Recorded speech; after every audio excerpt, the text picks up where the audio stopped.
Hello বন্ধুরা, দীপ চ্যানেলে তোমাদেরকে সকলকে স্বাগত জানাই।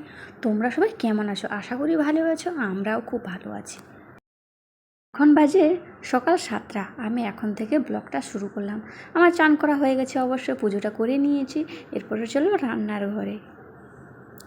আসলে কি বলো তো, চান না করলে রান্না করতে আসতে ভালো লাগে না গো। চান করে পুজো করে নিয়ে তারপরে আসি। আর সকাল থেকে সন্ধ্যা অবধি আমি কী করি না করি সেটা তোমাদের কাছে শেয়ার করব। তো রান্নাবান্না কমপ্লিট, ছেলে চলে গেছে স্কুল। আর ছোটো ছেলে স্কুল থেকে চলে এসছে অবশ্য। এসে ও কার্টুন দেখছে। আমি আবার এখানে জামা কাপড়গুলো শুকিয়ে দিয়ে ওকে আবার টিউশনে ছাড়তে যাব। তারপরে আবার একটা দিকে আনতে যাব। তো যাই হোক, একবার চলে আসে, একবার মাঝে মাঝে আনতে যাই। যে প্রত্যেক দিন যাই সেরকম না, মাঝে মাঝেই আনতে যাই। আর না, বেডশিটগুলো নোংরা হয়েছিল, তাই ছেলেদের জামা কাপড় আমাদের সহ বেডশিটগুলো, আমার বালিশের কাভারগুলো সব ধুয়ে দিয়েছি। আজকে রোদটা বেশ ভালোই হয়েছে, জানো তো, ভালোই হয়েছে। 2 ঘন্টা লাগেনি, 1.5 ঘন্টার ভিতরে সব কিছু রোদ শুকে গেছে। এতটা রোদ হয়েছে। আর কি আজকে গরম যা, আর আমার না গরম একদম সহ্য করতে পারি না গো। গরম হলেই আমার, গরম লাগলেই আমার মাথা ঘোরে। তারপরে আমি কালকে ছেলের স্কুলে গেছিলাম, তো ছেলের স্কুলে ওখানে জল ফল নিয়ে যাইনি, তো জল খাইনি। বাবা মাথা ব্যথা ঘুরে কেমন করছিল, কাল থেকে আমার শরীরটা একদম ভালো যাচ্ছে না, আমি জানি না। জলটা আবার একটা লেডিস জল ছিল ওর কাছে, ওকে বললাম, ও আবার জল দিল, একটু খেলাম, তাও একটু ভালো লাগছিল। কিন্তু শরীরটা অনেকটা দুর্বল আর টাইটের মতন লাগছে। যাই হোক, জামা কাপড়গুলো আমি শুকিয়ে এলেই তারপরে বাড়ি গিয়ে আবার একটু কিছু। আজকে আমি যে ডাল করছি, আর বাঁধাকপি চচ্চড়ি তো দেখলে তোমরা। আর এখানে হাতে মাখানো একটু ডাল করব। এই রেসিপিটা আমার আরেকটা চ্যানেলে দেওয়া থাকলো, ওখানে গিয়ে তোমরা দেখে নাও। আর আমরা ডিম ভেজে নেবো, ব্যাস। এটাই হলে আমাদের খাওয়া দাওয়া কমপ্লিট হয়ে যাবে। আর আমি রান্নাটা বসিয়ে দিই, এবার হাতে মেখে রেখে দিয়েছি, ব্যাস চাপিয়ে দেবো, হয়ে গেছে। বেশি ঝামেলা নেই। চলো, সবাই তো, আমরা গৃহিণীরা সবার জন্যই ভাবি, নিজের জন্য ভাবা কিন্তু কেউ থাকে না, নিজেকে নিজেই ভালো রাখতে হয়। তাই এই যে ভাতের ফ্যান নিয়ে নিয়েছি, আর আমি নারকেল তেল নিয়ে নিয়েছি। এই যে নারকেল তেলটা না আমি নিজের হাতে বানিয়েছি। ওখানে তোমার অপরাজিতা ফুল, জবা ফুল, তোমার আছে, তারপরে তোমার আমলকি, নারকেল তেল, কালো জিরে, মেথি, এইসব দিয়ে আমি কিন্তু তেলটাকে বানিয়েছি। একদিন তোমাদেরকে শেয়ার করব অবশ্যই। এখন আমি লাগিয়ে দিচ্ছি। হপ্তাহে, আমি যে বলছি হপ্তাহে 2 বার লাগাতে হবে, আমি হপ্তাহে 2 বার লাগাবো। এই যে ভাতের ফ্যানটা যে দেওয়াটা না, আমি জানতাম না। আমার একজন বান্ধবী বললো, আমি আজ থেকে ট্রাই করছি, কেমন হবে আমি জানি না। আমি ট্রাই করছি, তারপরে তোমাদেরকে বলবো যে রেজাল্টটা ভালো কি খারাপ। ঠিক আছে, সে সবসময় করে আমাকে। আমি গেছিলাম তাদের বাড়ি, বলছে এগুলো লাগাচ্ছিল, বলছে এগুলো লাগালে নাকি চুলটা একটু সিল্কি হয়, ভালো হয়। তার জন্য আমি ভাবলাম আমিও ট্রাই করি কেমন হয়। আর যদি ভালো হয় তোমাদেরকে অবশ্যই শেয়ার করব। এটা ন্যাচারাল, কোনো সাইড ইফেক্ট কিছু হওয়ার চান্স নেই, তাই জন্য আমি রিস্কের কোনো ইয়ে নেই।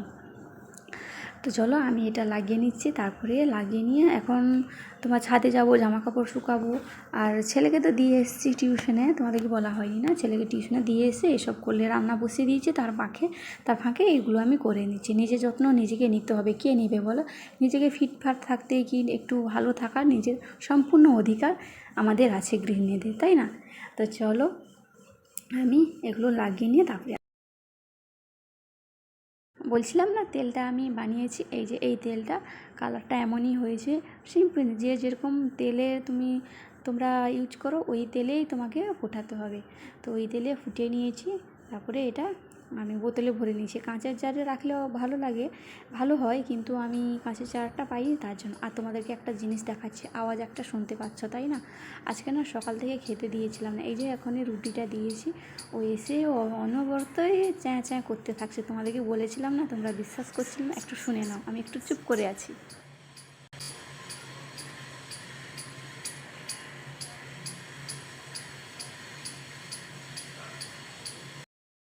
বেশিক্ষণ আওয়াজটা দিলাম না, এখনও সেই চিঁচি করতেই আছে। কপিরাইট যদি পড়ে যায় তাহলে আমার তো সর্বনাশ হয়ে যাবে।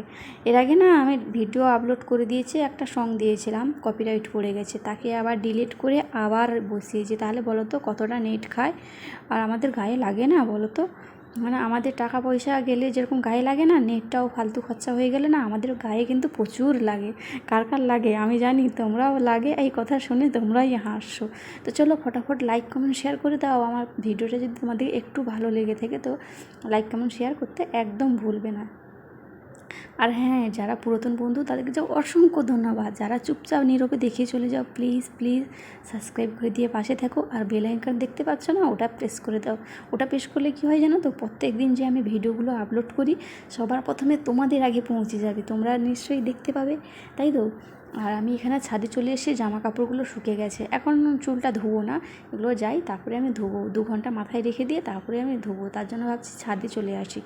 খাওয়া দাওয়ার পরে না ছাদে আসতে আর ভালো লাগে না গো, তাই জন্য তো চলে এসেছি। আর জামা তোমার শুকে গেছে না ওই কাভারগুলো, ওগুলো আমি যে যার স্থানে দিয়ে দিচ্ছি, রেখে দিচ্ছি যেটা বলছি।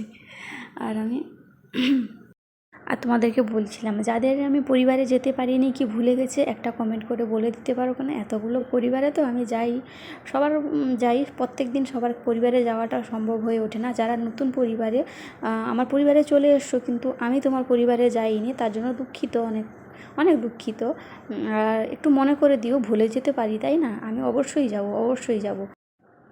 ছোটো ছেলে না এতক্ষণ আসেনি, তোমার 1টা বাজেনি, যেহেতু রান্নাবান্না করা কমপ্লিট হয়ে গেছে। ডিমটা এখন ভাজবো না, যখন আমরা খেতে বসবো তখনই ভাজবো। আর এখানে কাভারগুলো সব ভরে নিয়ে তারপরে আমার ছেলে আসারও টাইম হয়ে যাবে, তারপরে আমি ডিমটাও ভেজে নেব।